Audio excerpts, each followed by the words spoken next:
বিশ্বজুড়ে ছড়িয়ে আছে জনপ্রিয় কোরিয়ান পপ বা কে পপের ভক্তরা। গান, সুর, কথা, পরিবেশনা, শিল্পীদের বেশভূষা, ব্যক্তিত্ব সবকিছুতেই পশ্চিমা পপ গানের জগৎ থেকে আলাদা কোরিয়ার এই ঘরানা।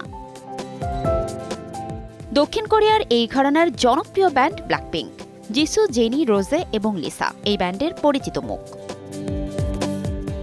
ব্ল্যাকপিঙ্ক তারকা লিসা শীঘ্রই নিয়ে আসছেন তার প্রথম স্টুডিও অ্যালবাম অল্টার ইগো। আগামী বছরের ২৮ ফেব্রুয়ারি অ্যালবামটি মুক্তি পাবে বলে জানিয়েছেন র্যাপার লিসা।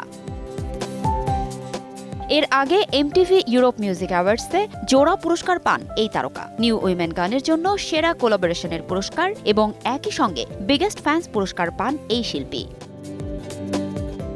চলতি বছরের জুনেই রকস্টার শিরোনামে আরেকটা গান প্রকাশ করে রীতিমতো ঝড় তুলেছিলেন লিসা, যে গানের জন্য এমটিভি ভিডিও মিউজিক অ্যাওয়ার্ডসে সেরা কে পপ শিল্পীর পুরস্কার বাগিয়ে নিয়েছিলেন তিনি। লিসাই প্রথম কোনো একক কে পপ শিল্পী যিনি দুইবার এই বিভাগে পুরস্কার পাওয়ার নজির গড়েছেন।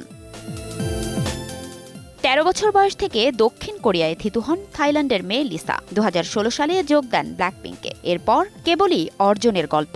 ব্যান্ডের পাশাপাশি একক ক্যারিয়ারেও চমক দেখিয়েছেন ২৭ বছর বয়সী এই সঙ্গীত শিল্পী ও নৃত্যশিল্পী। এবার একক অ্যালবামেও তার ম্যাজিক্যাল ছোঁয়া দেখবার অপেক্ষায় ভক্তরা।